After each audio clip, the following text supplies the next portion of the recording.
Hai warga rebahan, untuk menemani rebahan kalian, kali ini rebahan film akan menceritakan alur film yang berjudul Morbius yang rilis tahun 2022. Morbius menceritakan seorang dokter bernama Michael Morbius yang melakukan penelitian pada kelelawar vampir. Ia yakin bahwa sel kelelawar vampir dapat menyembuhkan penyakit darah langka yang ia idap sejak lahir. Namun hal tersebut malah membuatnya berubah menjadi seorang vampir. Bagaimanakah kelanjutannya? Sebelum lanjut, jangan lupa subscribe Rebahan Film ya. Bersama kita bangun channel ini untuk kalian yang hobinya rebahan. Tak usah berlama-lama lagi, pasang posisi ternyaman, siapkan cemilan, dan selamat menyaksikan.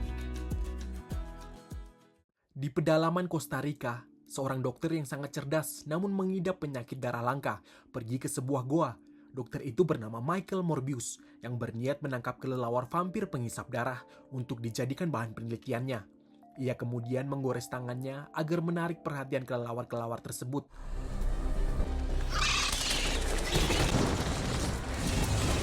Cerita mengalami flashback, di mana 25 tahun yang lalu, Morbius kecil melihat seorang anak kaya yang masuk ke rumah sakit di mana ia dirawat.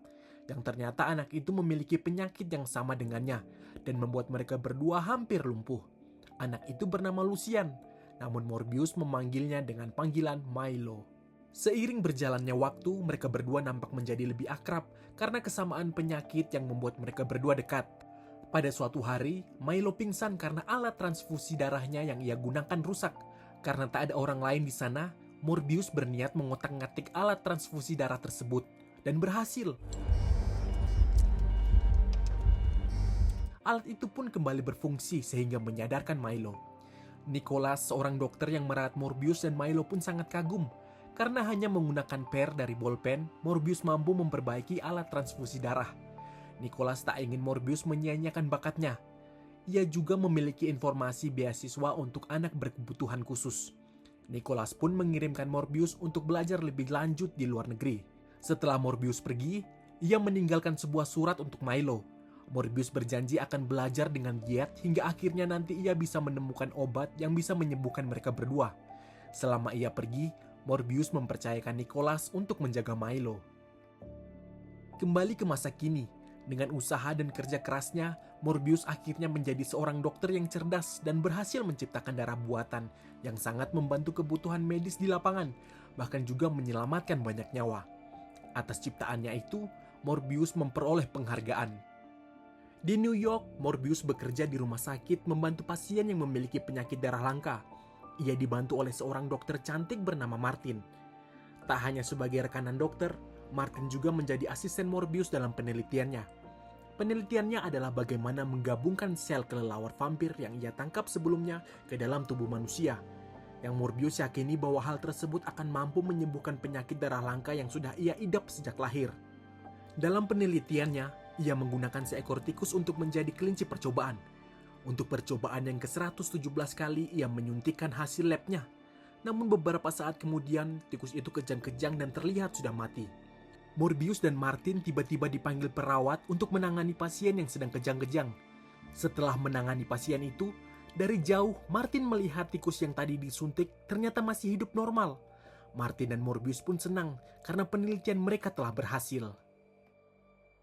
Keesokan harinya, Morbius menemui sahabatnya sejak kecil, yaitu Milo, yang sangat kaya raya. Di sana juga ada dokter Nicholas yang merawat Milo sampai saat ini. Milo jugalah yang telah mendanai penelitian yang dilakukan oleh Morbius. Morbius pun mengajak Milo keluar jalan-jalan untuk menceritakan hasil penelitiannya. Milo memberikan candaan bahwa Morbius yang sakit-sakitan seperti itu, tapi bisa mendapatkan asisten yang cantik, yaitu Martin. Di sebuah taman, Morbius menceritakan bahwa penelitiannya selama ini sudah sangat dekat. Mereka berdua kini hampir sembuh. Morbius ingin mencoba penelitiannya pada dirinya. Namun ia membutuhkan sebuah tempat rahasia yang tidak terendus pemerintah.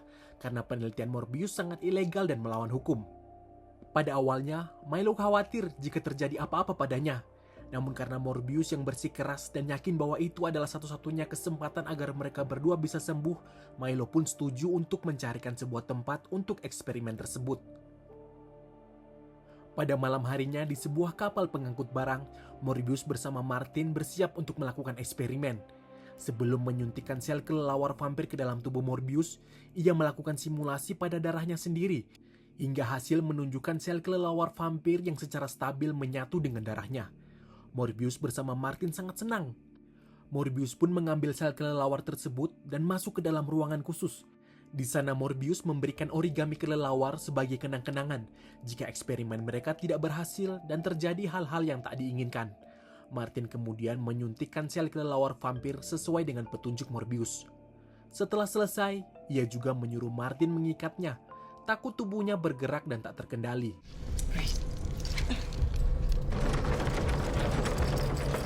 Beberapa saat kemudian, seorang penjaga bersenjata datang memeriksa ke ruangan eksperimen.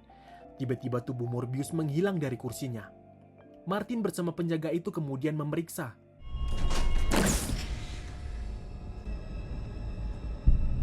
Martin terkejut melihat Morbius yang bergelantungan dan bertingkah aneh. Penjaga tersebut kemudian memanggil para penjaga lain untuk membantunya, kemudian menembaki Morbius. Untuk sementara, Martin mampu menenangkan Morbius. Namun karena suara sirine yang sangat keras, membuat Morbius mengamuk.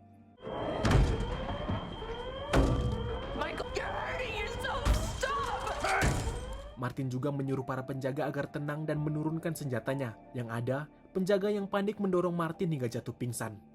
Morbius kemudian menghancurkan kaca pelindung ruangan, lalu menyerang semua penjaga bersenjata tersebut.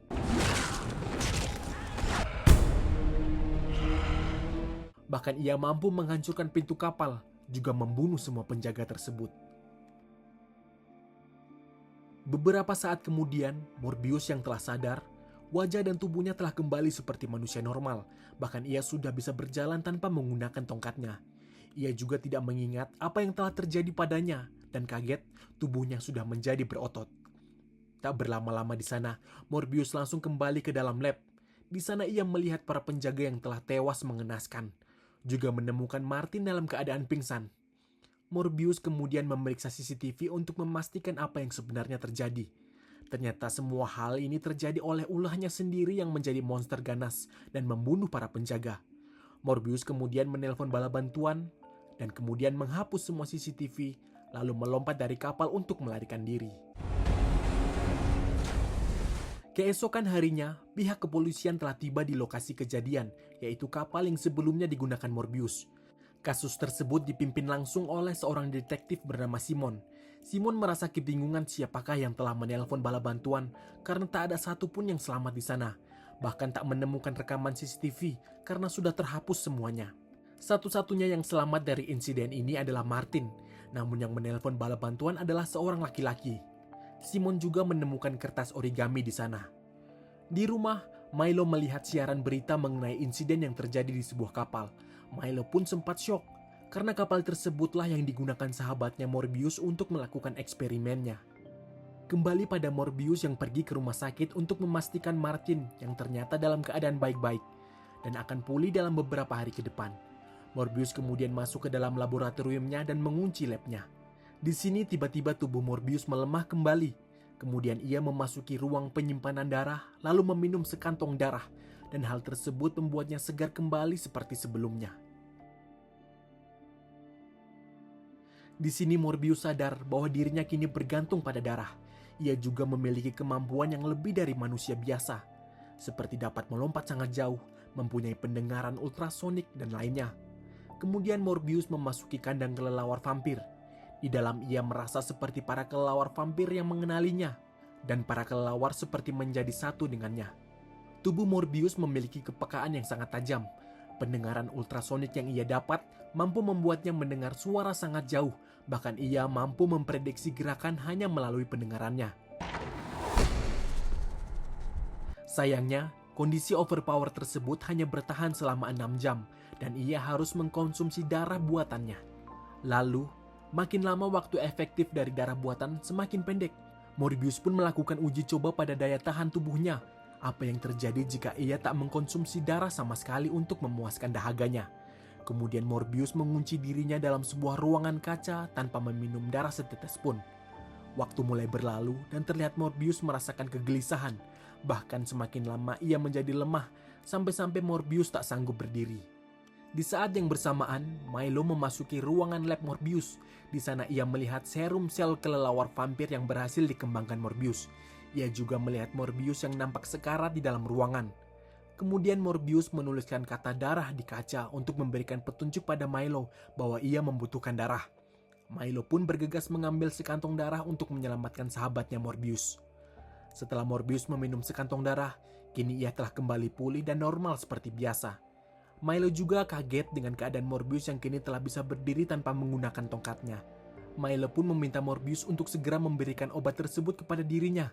Morbius pun menolak dengan tegas bahwa yang ia dapat bukanlah kesembuhan, melainkan sebuah kutukan. Morbius tak ingin sahabatnya menderita dan bergantung pada darah seperti yang ia alami. Namun Milo yang ingin sembuh juga bersikeras pada Morbius. Hal itu malah membuat Morbius kesal dan mengusir Milo di sana karena tak ingin sahabatnya terluka karenanya. Lalu Milo pun keluar dari lab dengan wajah sedih. Keesokan harinya di rumah sakit, Detektif Simon mewawancarai Martin dan menunjukkan wajah-wajah korban saat insiden di kapal yang disedot habis darahnya. Namun Martin mengelak dan mengatakan bahwa ia tak mengingat apa-apa. Dan tiba-tiba sudah berada di rumah sakit. Martin mengatakan hal demikian demi melindungi Morbius. Pada malam harinya, seorang perawat yang sedang standby di rumah sakit tiba-tiba mendengar suara aneh dari kegelapan. Ternyata ia sedang diikuti oleh sosok misterius. Ia kemudian berlari ketakutan di sana. Namun sayang, sosok itu berhasil menangkap dan membunuhnya. Keesokan paginya saat terbangun dari tidur, Morbius mendengar keramaian. Ternyata ada insiden yang sudah terjadi tadi malam, yang mana ditemukan seorang perawat yang meninggal dunia dan bekas gigitan dan disedot darahnya. Khawatir dengan hal ini, Morbius pun mengemasi barang-barangnya dari lab, juga beberapa kantong darah. Ia berpikir mungkin ketika ia tak sadarkan diri, dalam hal ini saat ia tertidur, tubuhnya bergerak sendiri tanpa ia sadari, dan perawat yang meninggal itu karena ulahnya. Saat hampir berhasil keluar dari gedung rumah sakit, Morbius dihadang oleh Detektif Simon yang mempunyai kecurigaan besar pada Morbius terhadap insiden pembunuhan di kapal tersebut, dan semua petunjuk mengarah pada Morbius. Dengan pendengaran ultrasoniknya, ia telah menyadari bahwa ia akan ditangkap. Kemudian Morbius melakukan perlawanan di sana dan mencoba melarikan diri dengan melompat ke rooftop gedung. Di atas rooftop, hembusan angin di sana membuatnya melayang tak terkendali, sehingga menyulitkannya dalam melarikan diri. Dan Morbius pun berhasil ditangkap Detektif Simon. Di dalam penjara, Detektif Simon bertanya pada Morbius, apakah betul ia yang membunuh perawat tersebut di rumah sakit semalam? Morbius pun menjawab dengan singkat bahwa ia tak mengetahui apapun yang terjadi dengan perawat tersebut. Di sini juga terlihat tubuh Morbius mulai gelisah karena efek dari darah yang sudah hampir habis. Namun Morbius dengan sekuat tenaga mencoba menahan dirinya. Pada malam harinya, Milo sahabatnya datang mengunjungi Morbius ke dalam sel dengan menyamar menjadi pengacara. Milo berkata bahwa ia yakin bukan Morbiuslah yang membunuh perawat di rumah sakit. Milo juga meninggalkan sekantong darah untuk Morbius dan meninggalkan sel. Hal yang janggal adalah ketika Milo meninggalkan sel, terlihat ia sudah bisa berjalan normal, seolah ia telah sembuh dari penyakitnya. Di dalam sel, Morbius mendapatkan Milo yang lupa membawa tongkatnya, dan membuat Morbius tersadar bahwa Milo lah yang telah menggunakan serum sel kelelawar vampir untuk mengubah dirinya menjadi seperti Morbius. Ternyata yang telah membunuh perawat semalam adalah Milo. Dengan emosi yang membara, Morbius pun mengkonsumsi darah yang ditinggalkan Milo, dan dengan kekuatannya Morbius menghancurkan jendela penjara lalu kabur dari sana. Dengan tujuan pertamanya mencari Milo.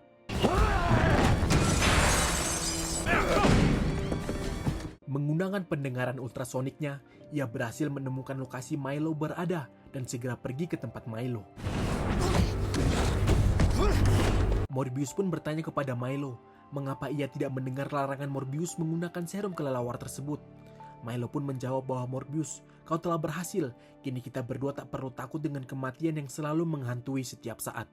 Milo mengajak Morbius bekerja sama untuk menghancurkan manusia yang selalu menghina keberadaan mereka sejak dulu, karena penyakit yang mereka berdua idap sejak lahir. Tak sependapat dengan Milo dan terkejut bahwa kepribadian sahabatnya kini telah berubah, ia mencoba menghentikan sahabatnya itu yang kabur melalui jalan ke stasiun kereta bawah tanah. Karena keributan yang diperbuat mereka berdua, dan di sana Morbius masih mengenakan pakaian tahanan, membuat aksi mereka dihentikan oleh polisi yang berjaga di sana. Milo terlihat berpura-pura ditangkap, lalu membunuh semua polisi di sana. Milo mengatakan jika Morbius berusaha menghentikannya, Milo tak segan-segan akan membunuhnya. Mendengar hal itu, Morbius kemudian berusaha meninggalkan Milo. Milo pun mengejarnya dan menghajarnya. Morbius mengatakan pada Milo bahwa saat ini ia tak ingin bertarung melawannya. Morbius kemudian merasakan hilir angin dari kereta yang akan lewat dan teringat kembali saat di rooftop ia melayang karena hembusan angin di sana. Lalu dengan memanfaatkan situasi tersebut, ia terbang pergi menjauh dari Milo. Di tempat lain, terlihat Milo yang sedang mengawasi Martin. Ia tahu bahwa Martin adalah kelemahan Morbius. Keesokan harinya, Martin yang sedang berada di dalam bus dikejutkan oleh kehadiran Morbius di belakangnya. Morbius mengungkapkan bahwa bukan dia yang membunuh perawat di rumah sakit dan para polisi itu, melainkan Milo. Milo juga telah menyuntikkan serum kelelawar vampir ke tubuhnya dan berubah seperti Morbius. Morbius ingin Martin membantunya untuk menghentikan Milo. Di dalam sebuah resto, Martin mengetes Morbius dengan cahaya matahari dan hal tersebut tidak berdampak apa-apa. Morbius pun menjelaskan bahwa ia bukanlah vampir yang seperti itu. Tapi Morbius tetap membutuhkan suplai darah untuk mempertahankan kesadarannya. Morbius meminta Martin untuk mengambil beberapa alat di dalam labnya. Di tengah perbincangan, Morbius dengan pendengaran ultrasoniknya mendengar percakapan seseorang yang memproduksi uang palsu di sebuah tempat rahasia. Morbius pun memiliki sebuah ide. Ia pun mengikuti pengedar uang palsu tersebut hingga sampai di tempat rahasia di sebuah gedung yang tak terpakai. Morbius mengancam semua orang di sana untuk segera pergi karena ia akan menggunakan tempat tersebut. Orang-orang di sana sangat ketakutan saat Morbius berhasil mengalahkan seseorang dengan mudahnya. Dan mereka meninggalkan tempat itu. Morbius memanfaatkan alat-alat yang ada di sana, lalu merakitnya kembali.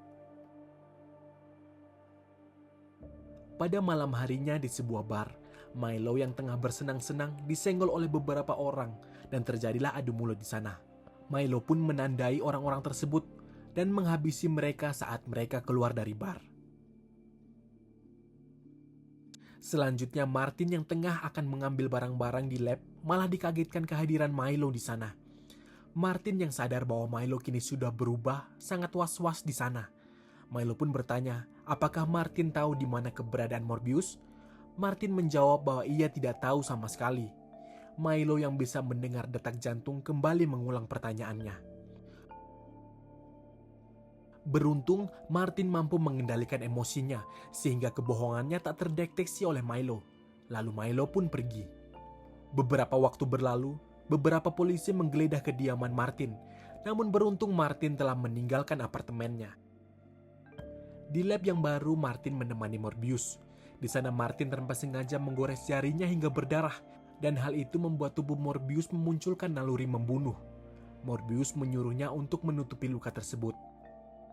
Di atas gedung, Morbius meminta maaf pada Martin atas kejadian barusan. Morbius tak ingin terjadi apa-apa pada Martin. Ternyata saat mereka berdua bermesra-mesraan, Milo memperhatikan mereka berdua dari kejauhan. Keesokan harinya, detektif Simon mendapati korban baru yang dihisap darahnya di depan sebuah bar. Setelah memeriksa rekaman CCTV, ia menemukan fakta bahwa yang menyerang korban di depan bar bukanlah Morbius. Ada vampir lain yang berkeliaran di kota. Dengan cepat berita tersebut menyebar hingga ke media televisi. Nicholas yang menyaksikan siaran tersebut tersadar bahwa vampir tersebut adalah Milo. Nicholas yang khawatir pun langsung mendatangi kediaman Milo. Nicholas sangat terkejut melihat Milo yang sudah sehat. Ia juga menyuruh Milo untuk menghentikan aksinya, namun hal itu malah membuat Milo marah. Milo mengira bahwa Nicholas lebih membela Morbius dibandingkan dirinya. Milo pun mengamuk dan merobek perut Nicholas. Di dalam laboratorium, akhirnya Morbius berhasil menciptakan serum antibodi yang mampu menghancurkan sel kelelawar vampir di dalam tubuhnya. Ia membuat 2 serum, yang mana satu akan disuntikan pada Milo dan satunya lagi untuk dirinya sendiri. Morbius juga sadar bahwa darah buatan sudah tak berfungsi lagi pada dirinya, sehingga ia memerlukan darah segar dari manusia. Dan hal tersebut sangat ia hindari karena ia tak ingin berubah seperti Milo. Beberapa saat kemudian, Morbius mendapatkan telepon dari Nicholas yang meminta bantuannya. Mendengar hal tersebut, Morbius segera pergi ke TKP. Di sana ia menemukan Nicholas yang sudah sekarat. Sebelum meninggal, Nicholas meminta Morbius untuk menghentikan Milo. Tak lama kemudian, Morbius mendengar jeritan Martin yang meminta bantuan padanya karena ditangkap oleh Milo. Morbius pun memfokuskan pikirannya dan mencari di mana sumber teriakan Martin. Setelah menemukan lokasi tersebut, ia pun melompat di antara gedung-gedung dan terbang hingga sampai di sana. Setibanya di sana, ia melihat Martin yang sudah dalam keadaan sekarat. Martin juga menggigit bibir Morbius dan meminum darahnya, lalu tewas. Melihat hal tersebut, amarah Morbius memuncak dan akhirnya meminum darah Martin untuk meningkatkan kekuatannya atas permintaan terakhir Martin sebelum ia meninggal. Melihat Milo yang juga berada di sana, Morbius kemudian langsung menyerang Milo. Mereka berdua pun bertarung dengan sangat sengit. Di pertarungan ini, Milo berhasil merobek perut Morbius yang membuatnya tak berdaya.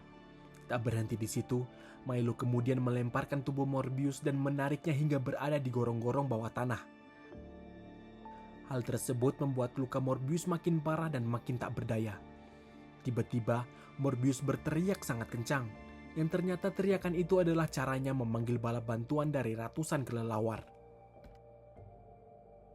Kelelawar-kelelawar tersebut kemudian mengintari tubuh Morbius yang membuat kekuatan Morbius kembali bangkit. Morbius pun mampu mengendalikan ratusan kelelawar tersebut untuk menyerang Milo, hingga Milo tak mampu bergerak. Dengan kesempatan itu kemudian Morbius menyuntikkan serum antibodi pada tubuh Milo yang seketika membuatnya kembali pada tubuhnya yang semula dan secara tidak langsung membunuh Milo. Morbius pun meninggalkan gorong-gorong bersama ratusan kelelawar. Di atas gedung, ternyata Martin telah bangkit dari kematiannya dan menjadi seorang vampir. Beberapa hari kemudian juga kita diperlihatkan seseorang bernama Adrian Thomas yang mengaku tiba-tiba muncul di sebuah penjara yang kosong sebelumnya. Beberapa waktu berlalu, Morbius yang sedang mengendarai mobil dihampiri oleh seseorang yang menggunakan peralatan canggih yang mengajaknya bekerja sama mengalahkan Spider-Man. Film pun berakhir. Ya, sedikit menggantung ceritanya. Sepertinya akan ada Morbius 2. Bagaimana?